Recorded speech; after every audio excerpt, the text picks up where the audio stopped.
En ce début d'automne, j'ai décidé de vous faire une série de chroniques sur le stress. Je pense qu'on ne peut pas passer sous silence qu'en 2011, on vit du stress. On vit du stress au niveau professionnel, on vit du stress au niveau personnel et on doit avoir des outils pour s'en sortir. Et aujourd'hui, j'ai envie de regarder avec vous les différentes excuses pour se laisser aller à vivre du stress. La première excuse que j'entends très souvent, c'est « Stéphanie, j'y peux rien, je suis stressée de nature. C'est dans ma nature, je suis comme ça. » Je commence tout de suite en vous disant que ça, pour moi, j'achète pas cette idée-là parce qu'on doit réaliser une chose. On n'est pas de nature stressé, on le devient. Certains vont dire, oui, mais j'ai une prédisposition, mon père était un homme très anxieux ou ma mère était comme ça. Depuis que je suis tout jeune, j'ai toujours été stressée. J'étais tout jeune, j'étais stressée avant un examen à l'école.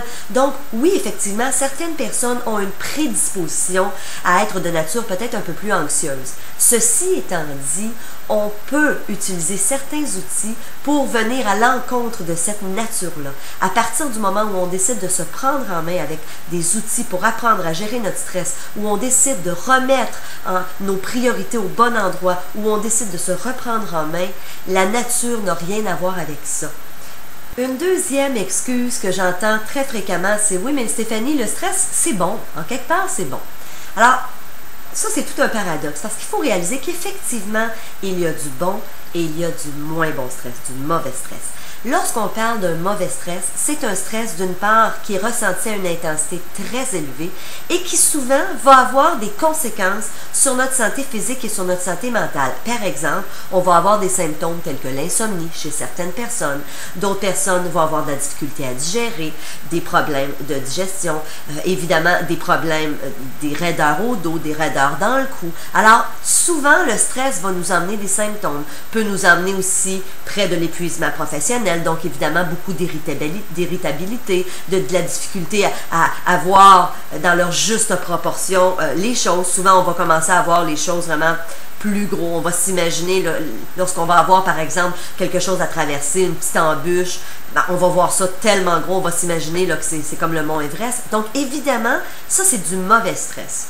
Le stress positif, on va l'appeler comme ça, c'est un stress qui nous permet de bien performer. Et je donne souvent cet exemple. Moi, quand j'enseignais à l'Université de Montréal au HEC, je disais toujours à mes étudiants, j'espère que vous allez être un peu stressés pour votre examen.